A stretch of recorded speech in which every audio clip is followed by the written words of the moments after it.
Do we already know who the Cowboys are drafting? Let's talk about it in Below the Belt, which is sponsored by Academy Sports and Outdoors and Window Nation.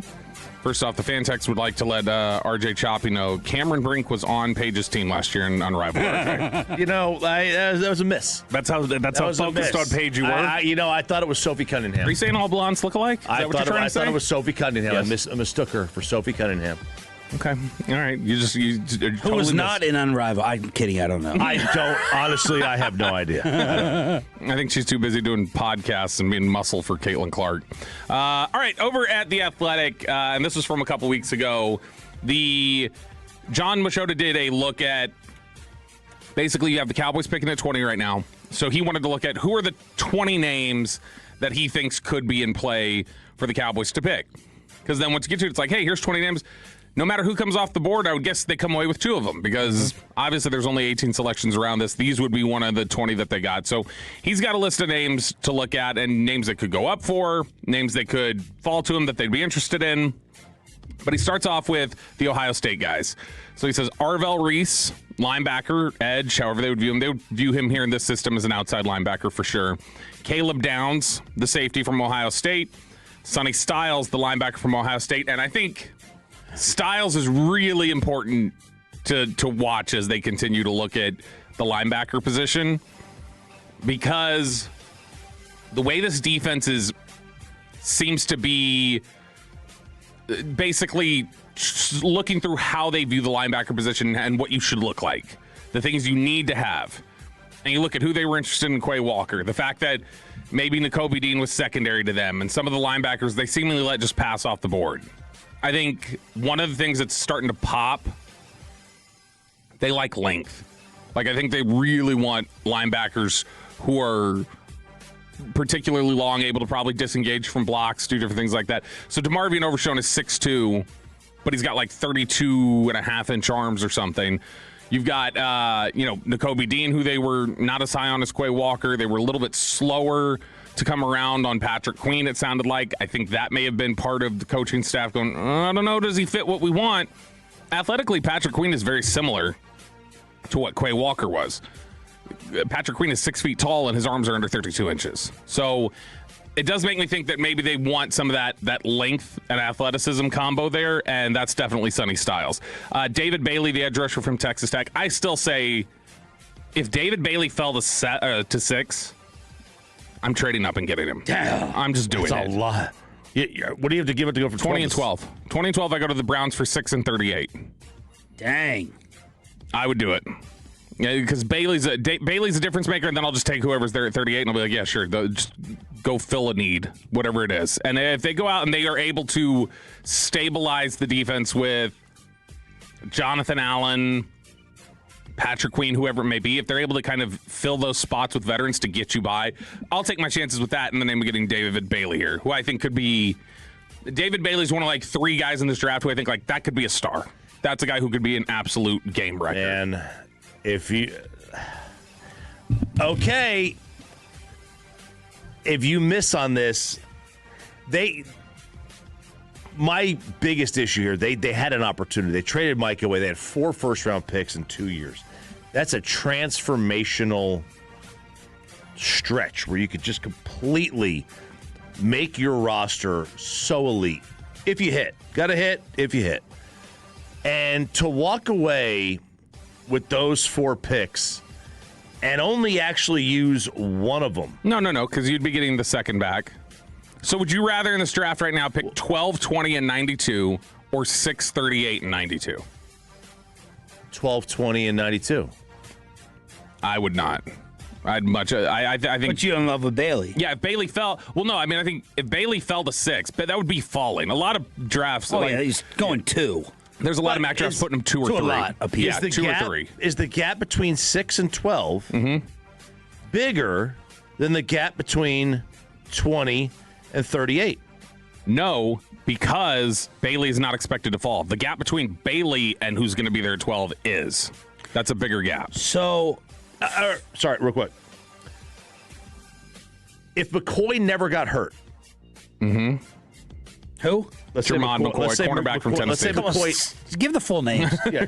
Scout. Let's say he never got hurt. How big is the gap between Bailey and McCoy? Bailey's better. Sure. Sure. It's how big is the gap? If he never got hurt, or if he plays like he never got hurt, right? It's 2026. ACL could be 50-50. Could come back from it stronger than ever. Could come back from it and it be compromised. Is it big? How do you want me to measure that? I'm trying to say, if McCoy is there and you take McCoy, they're not taking McCoy. I'm not saying that, but let's just say he never got hurt and or he is 1,000% healthy and he's there. How big is that gap between those two types of players versus 20 to 38? A level. Bailey's a level. Between 20 and 38 up. is 3 levels, right? Or 2 levels. 2 probably. I'm taking 12 and 20.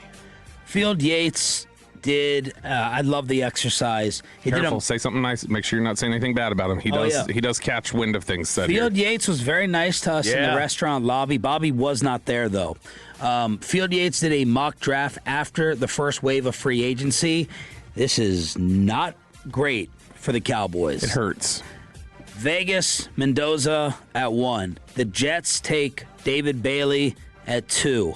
Arvell Reese goes to the Cardinals at 3. Carnell Tate goes to the Titans at 4. Caleb Downs to the Giants at 5. Monroe Freeling to the Browns from Georgia. Jeremiah Love to the Commanders at 7. What was that giggle? Then pull that. You need to pull. That's a giggle drop moving forward. The Saints take Mekhi Lemon at 8. How do you pronounce Francis's last name? Moaga? No, Maui Noah. What? Maui Noah. There's no N in it. I know. Miami tackle to the Chiefs at 9. Ruben Bain to the Bengals at 10. A lot of big names. Yeah, was Delane in there? No. So Delane and Styles, you're looking at Downs was? Downs was. Okay, so Delane and Styles at that point is who you're looking at, I would guess.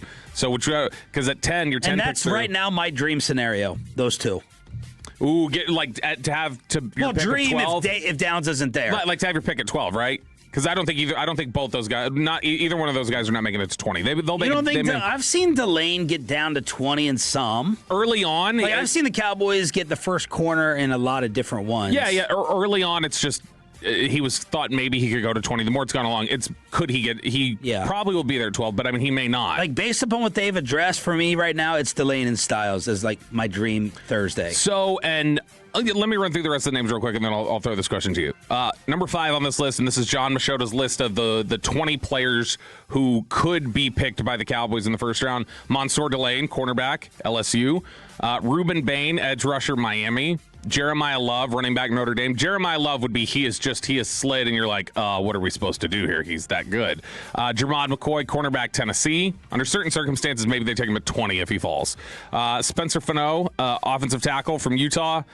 Francis Maui-Noah, offensive tackle, Miami. Keldrick Falk, edge rusher, Auburn. We have probably not talked enough about him. At around 6'6", 285 pounds, Falk has the size and ability to rush from the edge or on the inside. If the Cowboys think he's more of an inside player, they probably won't be as interested. Already having Williams and Kenny Clark, but if they think he projects better on the outside, that size could be a good complement to an undersized Ezraku. Yes, as a stand-up edge rusher, he might be the third defensive lineman, though, if they draft him. Isn't this who John Owning hates? A lot of people don't love him because he's not a twitched-up edge rusher. He's not a get to the quarterback. He's a powerful, disengage from blocks, two-gap kind of player. That's what he is. And so, like Gary, he's not a quarterback edge. No, he's not. At Auburn, he did not get a lot of sacks. He was not asked to just pin his ears back and rush. He was asked to play two-gap. So he's more just kind of setting the edge, keep an eye, gap integrity, things like that. So if you want him to rush, the physical tools, a lot of people think he can. It's projecting out a little bit, though. It's a little like Mozzie. I mean, Mozzie wasn't an edge, but they're like, well, Mozzie wasn't asked to do that, but we think he can develop pass rush because of the traits, and then he didn't. Falk would be that, but he should be somebody who should be a competent run defender immediately and then could be a powerful edge setter in a 3-down lineman look. Avion Terrell, the cornerback from Clemson. That's A.J. Terrell's brother.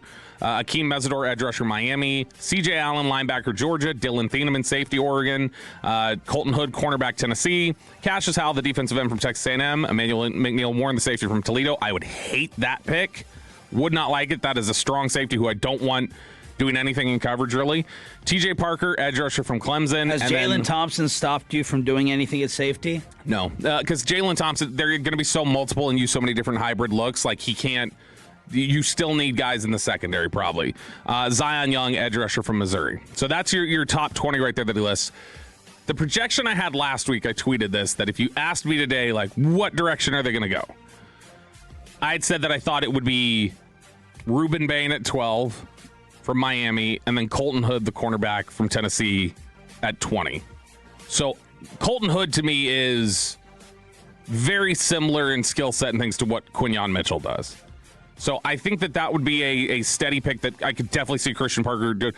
I mean, I heard stuff. I think you guys were around for some of it while we were in it. But I mean, I heard multiple times how people were really impressed with Colton Hood when he interviewed with the Cowboys, that they thought he was really, really good.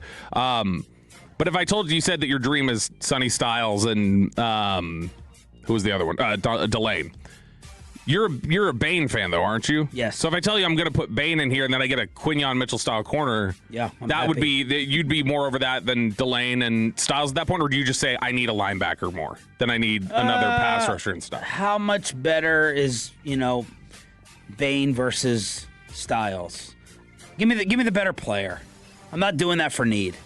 Yeah, I think Styles is probably a little better. I think most everybody else would say Bain's better. I got the Bain value, though, at the end. Styles could play all over. Styles can do anything you want. I mean, he's literally a former safety. He could play inside linebacker. He could probably rush off the edge. He can do anything. Yeah. No, I would be in the room and I'd say, all right, 10 people, who's the better player? And if 7 say, one name, that's who I'm taking. I'm not taking Styles because I need linebacker. If 7 say Bain's going to be better and I've gotten Gary, and they do something else even at DN that's mid. No, I'm getting the better player. Are you factoring in? Would you factor in this scenario positional value at all when you're worried? Are you? Yeah, I prefer to get the DN. Or are you just taking whoever the better individual I'd have to have 7 people raise their hand that Styles is better.